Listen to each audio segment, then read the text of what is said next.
Ellos tienen una hojita donde dice material de apoyo para evangelismo, ¿sí? Hermanos servidores, ustedes tienen una hoja. Bien, voy a esperar que los hermanos servidores retornen a sus lugares.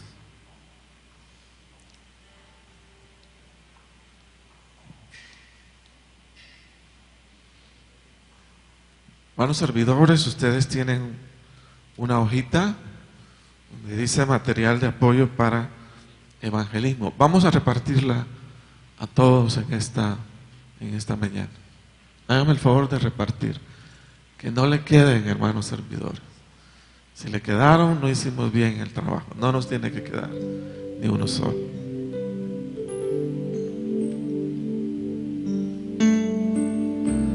Durante la semana tenemos contactos con diversas personas a través del trabajo, por razones de transporte, por razones de estudio, y toda esa gente, probablemente muchos de ellos no conocen al Señor. Y como sal que somos, pues le damos sabor al mundo llevando la palabra del Señor. Y es nuestra responsabilidad pasar el mensaje, así como pasamos otras informaciones. Más importantes que toda otra información es que le hablemos a las personas del Señor. Hoy vamos a ver un video, una cápsula evangelística, cuyo refuerzo es precisamente lo que usted tiene en su mano. Yo voy a explicarle que veamos acá en la pantalla, y ahí nos van a enseñar en esta mañana de manera rápida cómo presentar el mensaje del Señor Jesucristo a la vida de otras personas.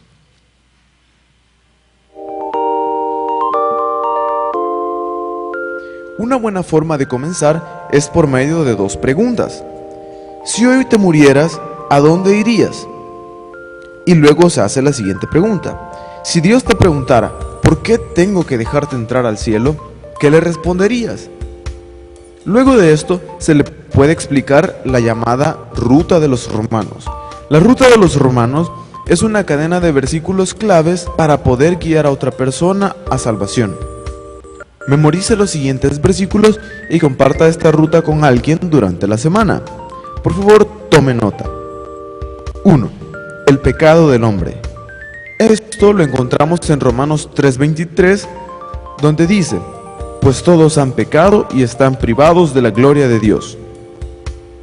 2. La culpa y la muerte que produce el pecado. Esto está en Romanos 6:23 y dice: porque la paga del pecado es muerte, mientras que la dádiva de Dios es vida eterna en Cristo Jesús, nuestro Señor. 3. La solución de Dios. Romanos 5:8 dice: pero Dios demuestra su amor por nosotros en esto, en que cuando todavía éramos pecadores, Cristo murió por nosotros. 4. La decisión del hombre. Esto lo encontramos en Romanos 10:9 y dice: que si confiesas con tu boca que Jesús es el Señor y crees en tu corazón que Dios lo levantó de entre los muertos, serás salvo.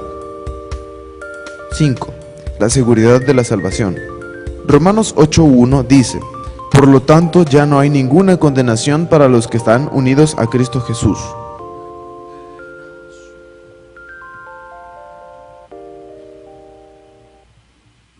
Bueno, eso se le llama la Ruta de los Romanos, una manera espontánea de poder evangelizar.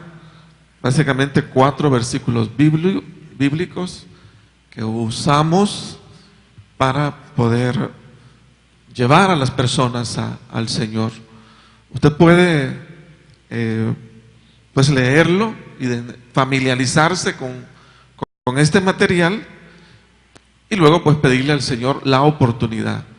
De hecho, las oportunidades, repito, se dan por razones de trabajo, por los diversos lugares donde frecuentamos. Ahí están personas que aún no conocen al Señor. Téngalo usted en mente y repase el material y esté listo a la hora que el Espíritu Santo diga: es el tiempo de hacerlo. Vamos a escuchar un canto especial.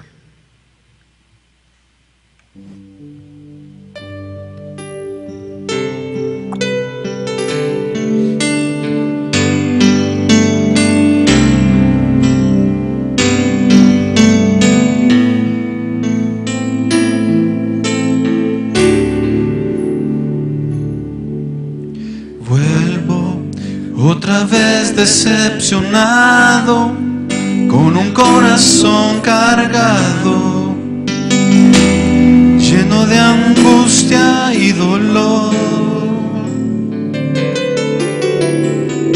Yo, desde aquel viejo camino, donde un día sin motivo mi hijo muy lejos se marchó. He buscado en cada amanecer, desde el día en que se fue, voy allí pensando que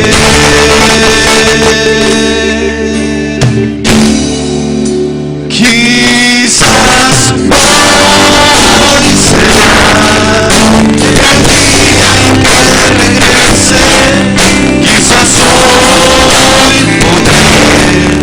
su rostro acariciar y decirme que me amo como siempre, que a pesar de todo sigo siendo igual. Pasan lentamente tantos días y no veo todavía su acercándose hacia mí. Pienso que quizás habrá olvidado que es aún mi hijo amado, que mi amor por él no tiene fin. Es por eso que al amanecer yo regreso a aquel lugar, cada vez pensando que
Escuchamos mucho hablar acerca del pecado, pero se pasa por alto la verdad que le da sentido al pecado.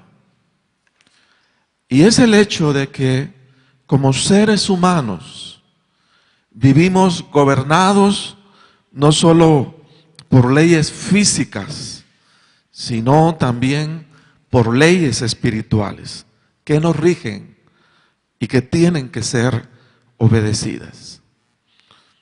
En el mundo físico, a un infractor de la ley se le da el nombre de delincuente, que vendría a ser aquella persona que comete delito y que ahora es un deudor de la ley. En el mundo espiritual, a un infractor de la ley de Dios se le conoce como pecador, que vendría a ser una persona que ha cometido delito desobedeciendo la ley de Dios, convirtiéndose en un deudor de la justicia divina. Dice 1 Juan 3:4, todo aquel que comete pecado infringe también la ley, pues el pecado es infracción de la ley. Entonces, repito, en el mundo físico, a un infractor de la ley se le conoce como delincuente, pero en el mundo espiritual, a un infractor de la ley de Dios se le conoce como pecador. ¿Estamos? ¿Sí? ¿Estamos, hermanos? Bueno, ¿quién es entonces un pecador? Para pasar un examen pequeño, aquella persona que infringe la ley. Hablamos de delincuentes, el delincuente fulano de tal. Pero en el mundo espiritual, a un pecador se le llama, que a un infractor de la ley de Dios, se le llama pecador. El hecho de que las personas no crean en la existencia de Dios, no por eso anulan la justicia divina. Ah, yo no creo en Dios. Entonces a mí no me interesa, no me importa nada. Eso no anula el que sigamos bajo el régimen que Dios nos ha establecido espiritualmente. Entonces, creyendo o no creyendo, seguimos sujetos a la ley de Dios. Ahora, este estado de pecadores o transgresores de la ley de Dios es un estado nada deseable. Así como no es un estado nada deseable el ser un delincuente perseguido por la justicia de los hombres. Nadie queremos ser delincuentes. Ni nadie queremos que la policía nos ande buscando. Hace como un par de meses tocaron a la puerta de nuestra casa. Estábamos terminando de almorzar. Sale Daniel a ver quién es y me dice, papi, te busca. Dice, ¿quién? La policía. La policía. Sí, la policía. Bueno, así de directo me dicen, ¿qué pasó? ¿Usted sacó su vehículo hoy en la mañana? Sí, lo saqué, fui a la iglesia. ¿Qué pasó con el accidente de tránsito? Yo no tuve accidente de tránsito. ¿Usted golpea a alguien? Me dijo. Yo no golpeé a nadie. ¿No? Ni zancudos quizás. Le dice, ¿cómo no? Me dijo, ¿usted tiene un carro gris? Nosotros tenemos 2 carros grises. ¿Sí? ¿Qué placa es? Le digo yo, dígame qué placa es. Es un carro gris, me decía una señora policía, ¿no? Es un carro gris. Dígame la placa. O sea, si usted no me dice la placa, dígame el tipo de automóvil. Yo no he golpeado a nadie. Yo no es así.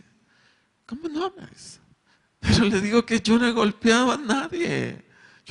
Yo salí sí, pero yo no golpeé a nadie. Pero en todo eso uno está nervioso, está afligido, pues.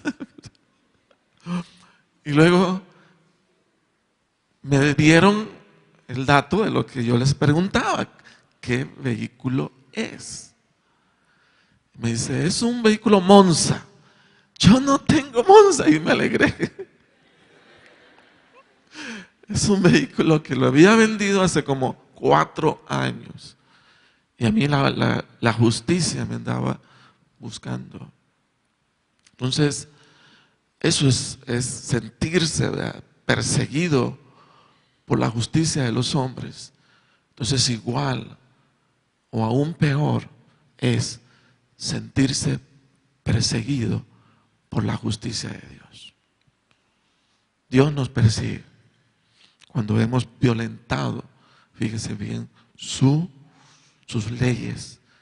Y también hay reglas, hay todo un juego de reglas que tenemos que seguir. Insisto con eso, con esto, un infractor de la ley se le llama delincuente, pero a un infractor de la ley divina se le llama pecador. Amén. ¿Estamos claros? Bueno, ahora, este estado de pecadores, pues ya dijimos que no es nada deseable ser buscado por la justicia de los hombres, ni mucho menos por la justicia divina. En el ámbito espiritual, el deberle a Dios o permanecer enemistado con la justicia divina es permanecer, óigase bien, bajo maldición espiritual. La maldición espiritual implica que no gozamos del favor de Dios y que hemos sido entregados en manos del diablo para que sea Él quien se ocupe de darnos el pago que merecemos por nuestras malas acciones. Nadie queremos vivir bajo maldición espiritual. Fíjese que en la palabra de Dios se nos describe, se nos da todo un detalle para que nosotros dimensionemos, veamos claramente lo que es vivir fuera de la justicia divina, bajo maldición. Entonces en Deuteronomio 28 hay todo un detalle muy cuidadoso de las consecuencias atribuidas a la desobediencia, tanto como a la obediencia como a la desobediencia. Y si leemos ahí en Deuteronomio capítulo 28, dice lo siguiente: acontecerá que si oyeres atentamente la voz de Jehová tu Dios para guardar y poner por obra todos sus mandamientos que yo te prescribo hoy, también Jehová tu Dios te exaltará sobre todas las naciones de la tierra. Y vendrán sobre ti todas estas bendiciones y te alcanzarán si oyeres la voz de Jehová tu Dios. Bendito serás tú en la ciudad y bendito tú en el campo. Bendito el fruto de tu vientre, el fruto de tu tierra, el fruto de tus bestias, la cría de tus vacas, los rebaños de tus ovejas, y ahí comienza, etcétera, etcétera, etcétera. Y eso es el pago que nosotros recibimos a nuestra obediencia. Dice que vamos a ser benditos del Señor.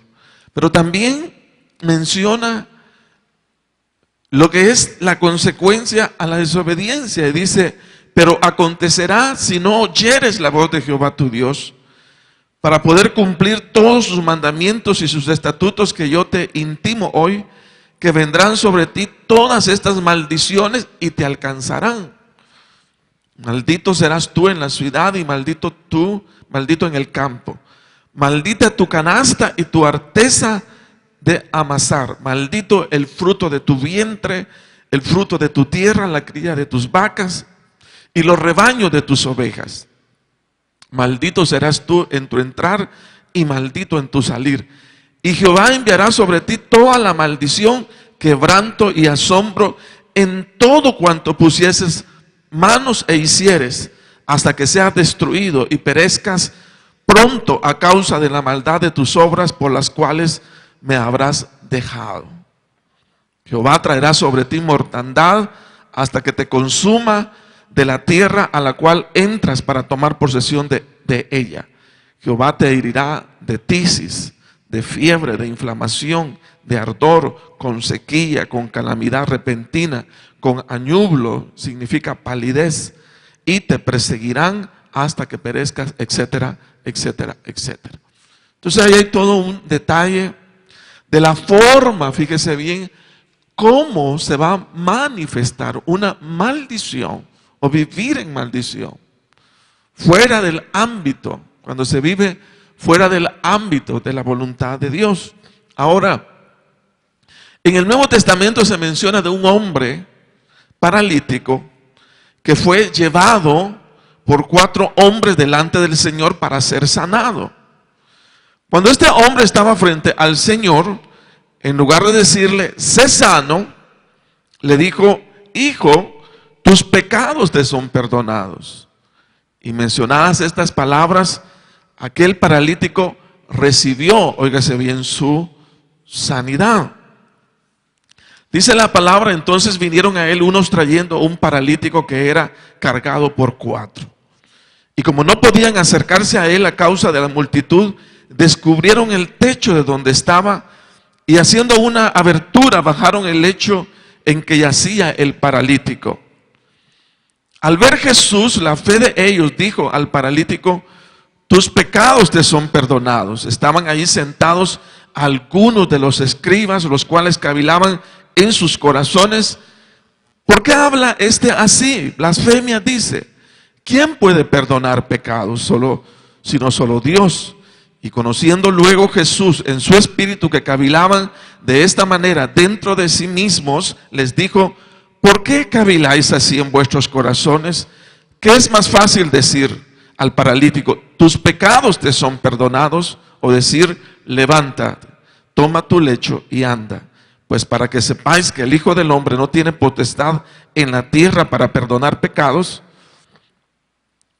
tiene potestad en la tierra para perdonar pecados, dijo al paralítico, a ti te digo, levántate, toma tu lecho y vete a tu casa. Entonces él se levantó enseguida y tomando su lecho salió delante de todos, de manera que todos se asombraron y glorificaron a Dios diciendo, nunca hemos visto tal cosa. Lo que me llama mucho la atención es lo siguiente. Es que el perdón, fíjese, de pecados en este hombre le trajo la sanidad de su cuerpo. Entre tanto, este hombre no vivía la experiencia de ser perdonado por Dios, estaba enfermo. Óigase bien, estaba enfermo. Pero recibiendo el perdón de sus pecados, se le ordenó tomar su lecho e irse a su casa sano. Entonces, como pecadores, mantenemos activa la maldición espiritual sobre nuestra vida. Pero con la experiencia del perdón, activamos la justicia de Dios en nosotros. Lo que quiero resaltar es que hay perdón en Cristo Jesús para nuestros pecados. Y que ese perdón, óigase bien, es importantísimo que nosotros lo vivamos. No solamente el inconverso necesita perdón, sino también nosotros necesitamos, fíjese, constantemente ser perdonados. ¿Por qué? Fuera del perdón hay enfermedad. Fuera del perdón hay sufrimiento. Fuera del perdón de nuestro Dios es todo un abatimiento, fíjese bien la vida. Pero cuando venimos y buscamos el perdón de nuestro Dios, no solamente cuando nos convertimos, sino todos los días de nuestra vida, el perdón de Dios nos mantiene dentro de la gracia del Todopoderoso. Es importantísimo, fíjese bien, que captemos y entendamos esta parte. Sí, yo soy un pecador, sí, pero podemos ser pecadores arrepentidos que disfrutemos del perdón de nuestro Dios. Amén, del perdón de nuestro Dios. Mire, es imposible recorrer el camino de un pecador sin conocer el sabor de la tristeza, del sufrimiento, del dolor, de la enfermedad que ocasiona el pecado, cuando se vive fuera de la justicia divina.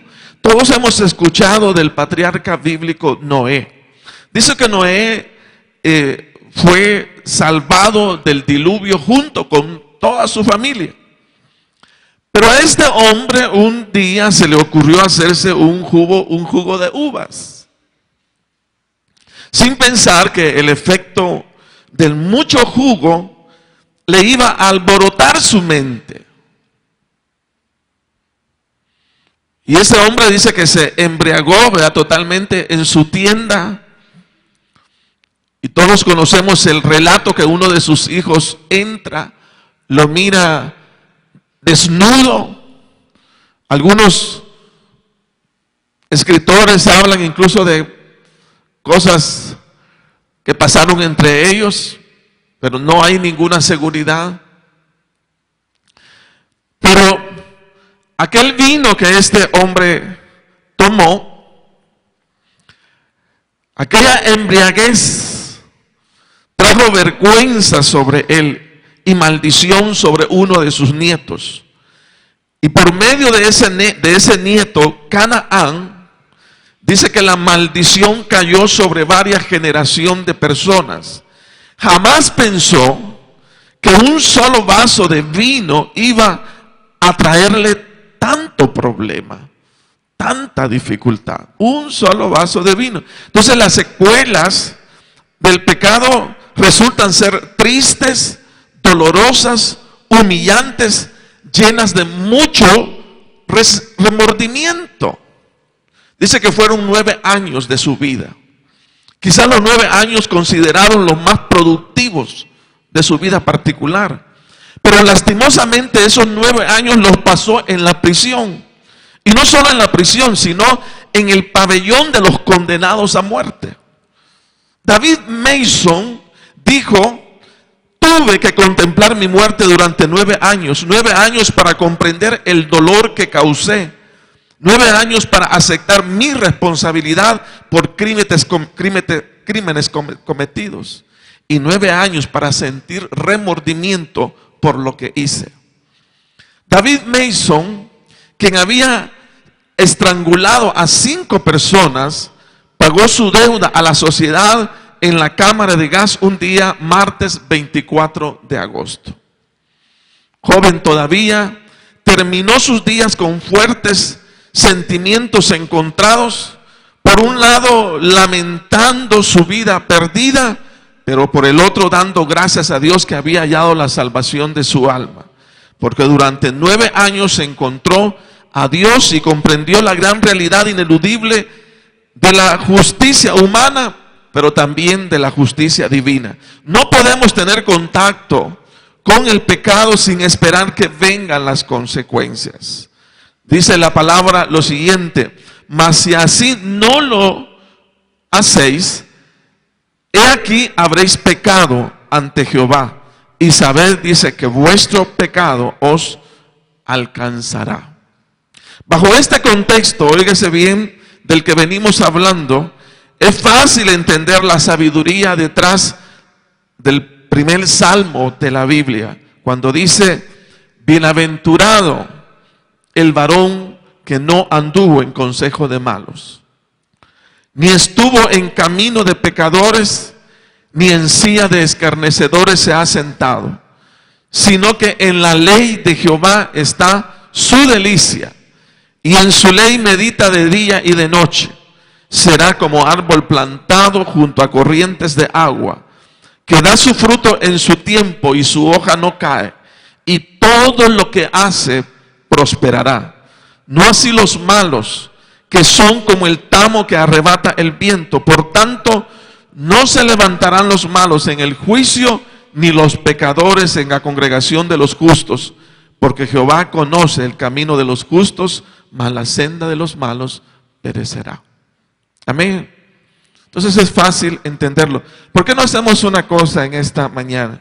¿Por qué no abrimos nuestra Biblia y leemos el Salmo 1?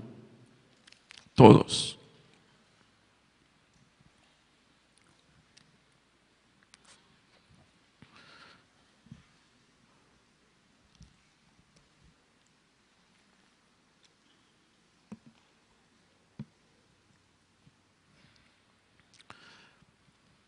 A la cuenta de 3. 1, 2, 3. Bienaventurado el varón que no anduvo en consejo de malos, ni estuvo en camino de pecadores, ni en silla de escarnecedores se ha sentado, sino que en la ley de Jehová está su delicia, y en su ley medita de día y de noche. Será como árbol plantado junto a corrientes de agua, que da su fruto en su tiempo y su hoja no cae, y todo lo que hace prosperará. No así los malos, que son como el tamo que arrebata el viento. Por tanto, no se levantarán los malos en el juicio, ni los pecadores en la congregación de los justos, porque Jehová conoce el camino de los justos, mas la senda de los malos perecerá. Recuerdo que este fue el primer salmo donde ahora entiendo, el Espíritu Santo comenzó a hablarme. Tenía quizás mis 12 años, 13 años cuando leí este salmo. Yo salí corriendo, recuerdo, donde mi prima, y le dije: mira lo que hay, lo que dice acá este salmo. Mira lo que dice acá. Dice que vamos a hacer que como árboles plantados junto a corrientes de agua, que vamos a dar el fruto a tiempo, no va a caer nuestra hoja, y todo lo que hagamos va a prosperar. ¿Qué queremos, hermanos, decir con esto? Es de sabios permanecer dentro del camino del Señor, que decidirse probar el poder de destrucción y ruina que viene tras el pecado. Muchas veces uno puede llegar a pensar que la vida en el Señor es una vida monótona, aburrida, fastidiosa, sola, pero esto es mejor comparado con la alegría destructora del mundo. Ahí estamos bien guardaditos. Ahí estamos bien en nuestra casa, ahí estamos bien en la iglesia, ahí estamos bien en el trabajo. No tenemos por qué movernos. Ahí estamos bien, fíjese bien. La fiesta juvenil dice que era muy ruidosa. Ruidosa por la mucha risa. Ruidosa por el efecto que surtía el alcohol. Tanto vino como cerveza. Ruidosa por el rock fuerte, rock metálico, que retumbaba en el ambiente. Y ruidoso por los jóvenes y las jóvenes alegres que añadían a su risa a los demás de la fiesta. Como eso a las 3 de la mañana, 3 jóvenes, Ricardo, Mateo y Miguel, decidieron reírse más todavía. Dice que Miguel tenía la llave de un armario donde habían 2 tanques de óxido nitroso, que es el llamado el gas de la risa. En la cabina de un camión llenaron globos con el gas y lo inhalaron. Ese gas dice que produce cierta euforia nerviosa. Y ahí viene el nombre de gas de la risa. Pero para los 3 jóvenes era más que risa. Dice que perdieron el control y de la risa del gas pasaron a la risa de la muerte. Fueron hallados temprano en la mañana siguiente muertos, cada uno con un globo en la mano y la mueca de la risa final en el rostro. Estos muchachos no eran drogadictos, tampoco eran malos. Lo único que querían era reírse. Pero la insensatez y la falta de juicio les llevó a no medir las consecuencias, sin pensar que esa mañana encontrarían la muerte. Una sola salida es suficiente para destruir nuestra vida. Un solo momento es suficiente para que caigamos de la gracia del Señor. Como creyentes en Cristo, conocemos lo que es el perdón de nuestros pecados. Conocemos de la gracia de Dios derramada en Cristo Jesús, quien eligió cargar el castigo de nuestros pecados para volvernos en personas libres de toda condenación.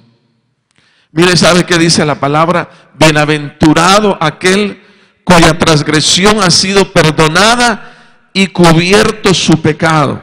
Bienaventurado el hombre a quien Jehová no culpa de iniquidad y en cuyo espíritu no hay engaño. Bienaventurado, feliz aquel cuya transgresión ha sido perdonada y cubierto su pecado. Es una bendición y privilegio grande gozar del perdón de Dios. Pero para el creyente es todo un reto el permanecer cubierto de ese perdón divino. El aprender a caminar en rectitud es el desafío que todo creyente que tenemos para gozar plenamente de la gracia del Señor. Y no es que el cristiano ya no peque. Sería imposible que inmediatamente a su conversión el cristiano quedara libre de todo pecado. Pero conforme vamos madurando y siendo perfeccionados en Cristo Jesús cada vez más, el carácter santo del Señor Jesucristo va siendo forjado en nuestra vida. El creyente no es que ya no peque, sino que tendría que volverse incapaz de practicar el pecado. Oiga lo que dice la palabra: el que practica el pecado es del diablo, porque el diablo peca desde el principio. Para esto apareció el Hijo de Dios, para deshacer las obras del diablo. Todo aquel que es nacido de Dios no practica el pecado, porque la simiente de Dios permanece en él y no puede pecar porque es nacido de Dios.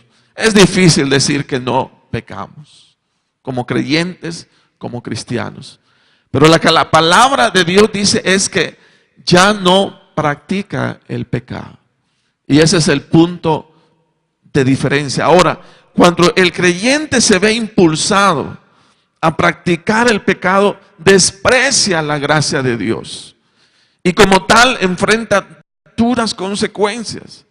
Eso fue lo que el Señor le dijo a aquel hombre que venía de 38 años de vivir las consecuencias de su pecado y que lo había llevado a ser un hombre paralítico.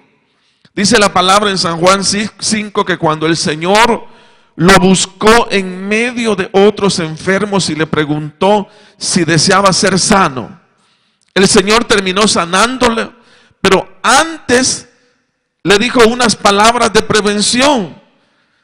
Y le dijo el Señor, después le halló Jesús en el templo y le dijo: mira, has sido sanado, no peques más para que no te venga alguna cosa peor.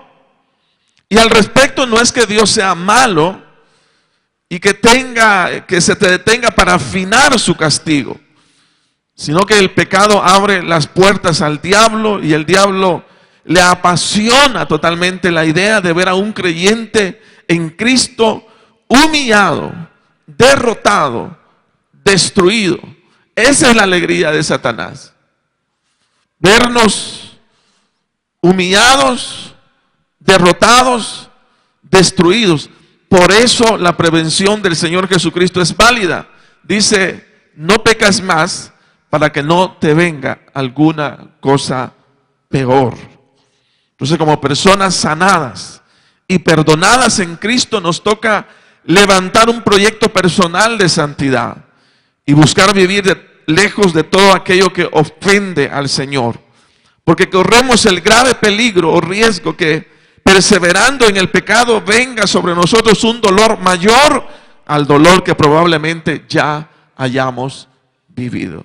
En otras palabras, hay muchas consecuencias perseverando en el pecado. Yo quiero leerles un poema que dice de la siguiente manera: mucho amaba al rebaño, dice, mucho amaba el pastor a su ovejita y siempre la cuidaba con ternura. Con mirada amorosa la seguía mientras ella saltaba en la llanura. Al sentarse junto al rebaño que cuidaba, que dócilmente su voz obedecía, pensaba con tristeza en su ovejita, la que una y otra vez se le perdía. Es cierto que la ovejita cariñosa adoraba a su pastor sin una queja, pero a veces se apartaba del camino como a menudo hacen las ovejas. A su amada ovejita extraviada llamaba el pastor con tierna voz: vuelve, pequeñita, porque no estás segura a menos que estés donde estoy yo. Pero pronto la ovejita se olvidaba y se le descarriaba irreflexiva, y sin darse cuenta de sus actos, del lado del pastor pronto se iba.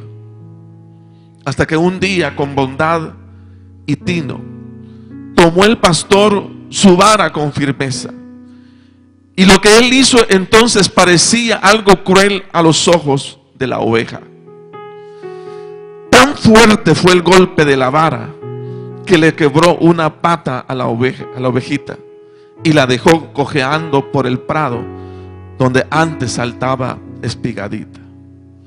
Entonces, extenuada, adolorida, de rodillas cayó, y en la quietud contempló a su pastor como diciendo: quisieras explicarme tu actitud. Vio el amor en los ojos del pastor, que bañaban de lágrimas el rostro, mientras con ternura le sanaba las fracturas de su hueso roto. Al sentirse desamparada por completo, sin poder siquiera levantarse, se entregó sin reservas en los brazos de su pastor, donde podía arrobarse. Si estamos bien dentro del perdón de Dios, ¿por qué vamos a elegir el sufrimiento por causa del pecado? Yo quisiera que cerraran sus ojos. Cerraron sus ojos ahí donde están, y escucháramos nuevamente el canto que cantaran nuestros hermanos del grupo de alabanza.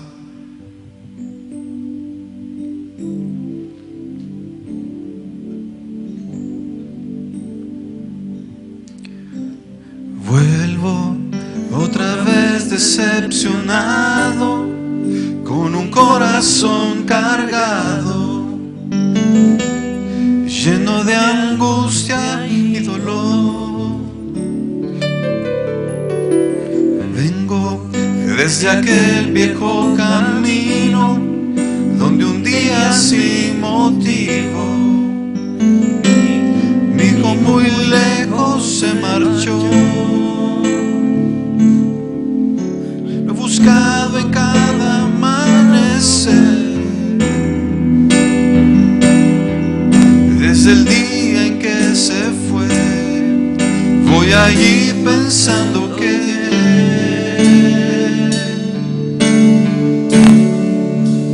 quizás hoy será el día en que regrese.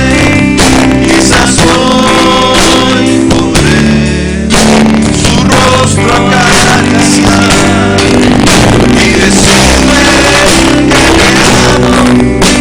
amo como siempre.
Póngase de pie.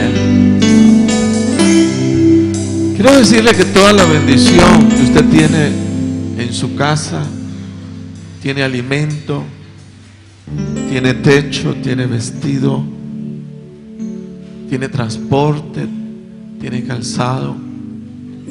¿Cuántas cosas usted tiene por la bendición del Señor? Nos abundan las cosas. A muchos tenemos la oportunidad hasta de darle a los demás.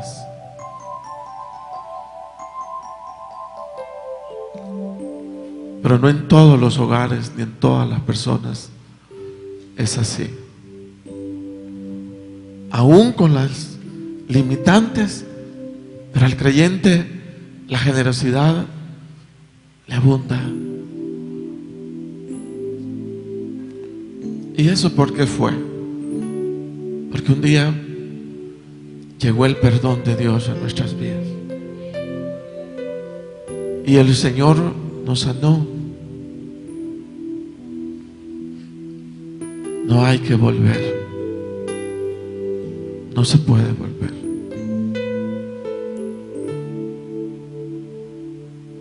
No vamos a volver a nuestra parálisis. No vamos a volver a la enfermedad. No vamos a volver a andar prestando dinero, porque no tengo ya para.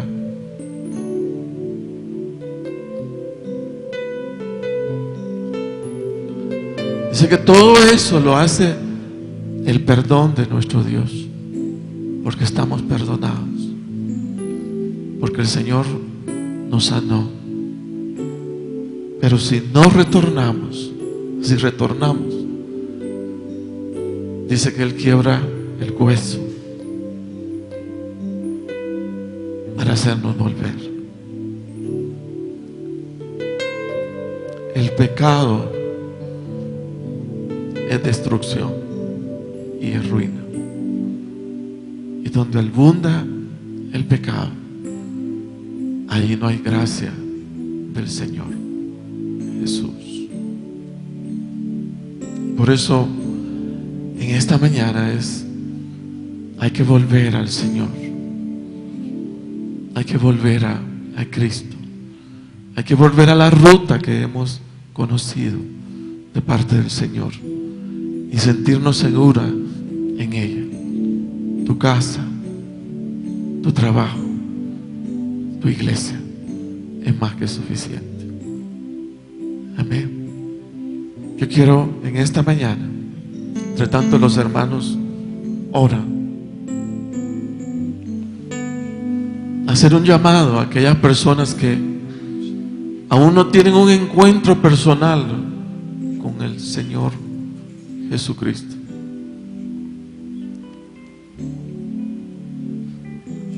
Hoy en esta mañana usted puede tener un encuentro personal con Dios a través de la persona del Señor Jesucristo.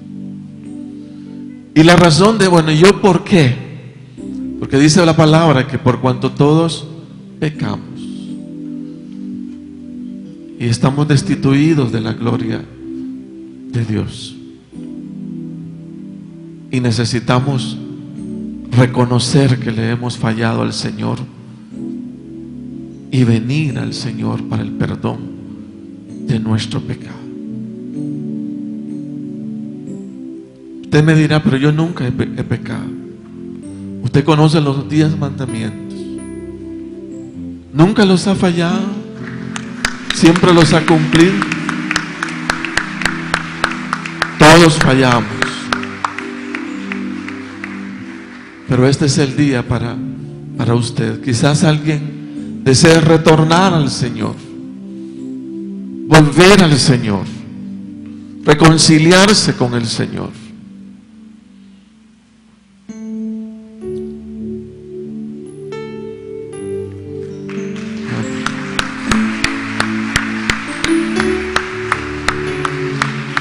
¿Alguien más desea venir a este lugar? Hágame el favor, hágase acompañar de un hermano servidor. Hermano servidor, nos ayudan, nos colaboran ustedes.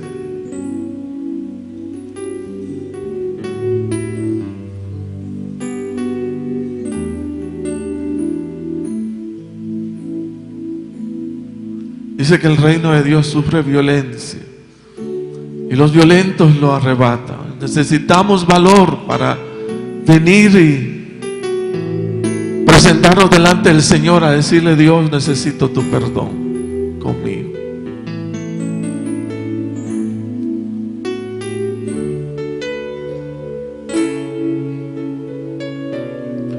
Vamos a orar por nuestros hermanos.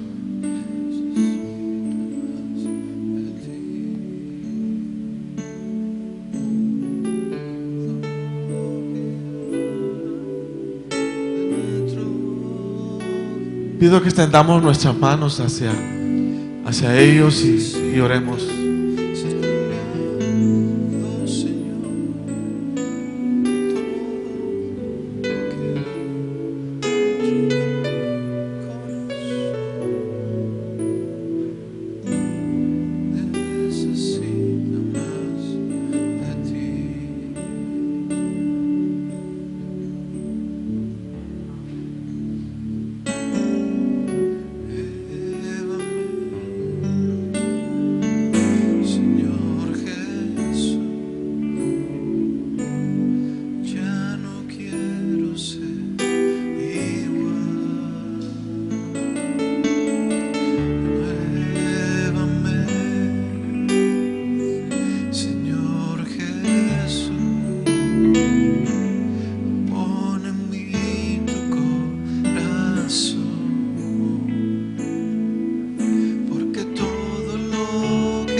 Señor, les bendecimos en esta mañana.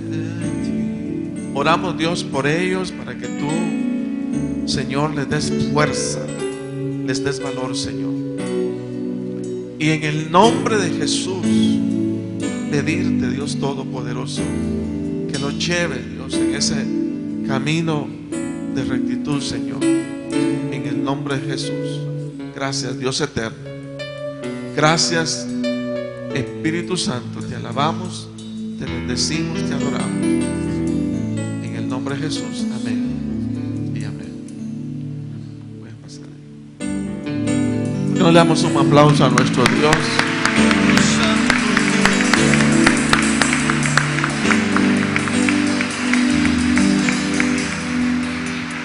Y antes de irnos, todos podemos hacer nuevos compromisos con el Señor en esta mañana.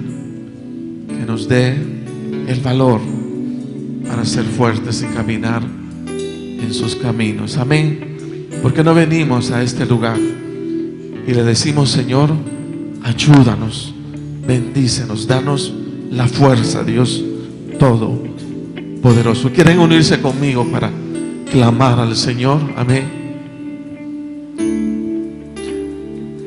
Porque todo lo que hay dentro de mí necesita ser cambiado, Señor. Porque todo lo que hay dentro de mi corazón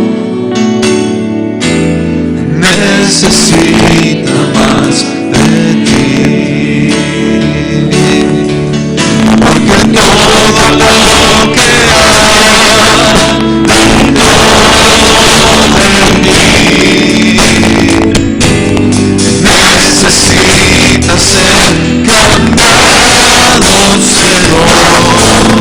Porque todo lo que hay dentro de mi corazón necesita más de ti. Porque no oramos al Señor: Señor, venimos delante de ti a través de tu Hijo amado Jesucristo, Señor. Señor, poniendo delante de tus manos toda nuestra debilidad, Señor. Y suplicándote, Señor, en esta hora, que nos des la fuerza, que nos des la capacidad de reflexión, Señor, para no ser engañados por el pecado, Dios eterno, Dios todopoderoso. Padre, te lo pedimos, te lo suplicamos, Señor, en esta mañana. Señor, ayúdanos a buscarte todos los días y a no olvidarnos, Señor, que tú eres nuestro guía, Señor. Padre, te lo pedimos, te lo suplicamos, Dios todopoderoso, en el nombre de Jesús, tu Hijo amado, Señor. Bendito eres, Dios eterno. Porque todo lo que hay dentro de mí necesita ser cambiado, Señor. Porque todo lo que hay dentro de mi corazón necesita más de ti. Todo lo que hay dentro de mí necesita ser cambiado, Señor. Porque todo lo que hay dentro de mi corazón necesita más de ti. Renuévame, Señor Jesús. Ya no quiero ser igual.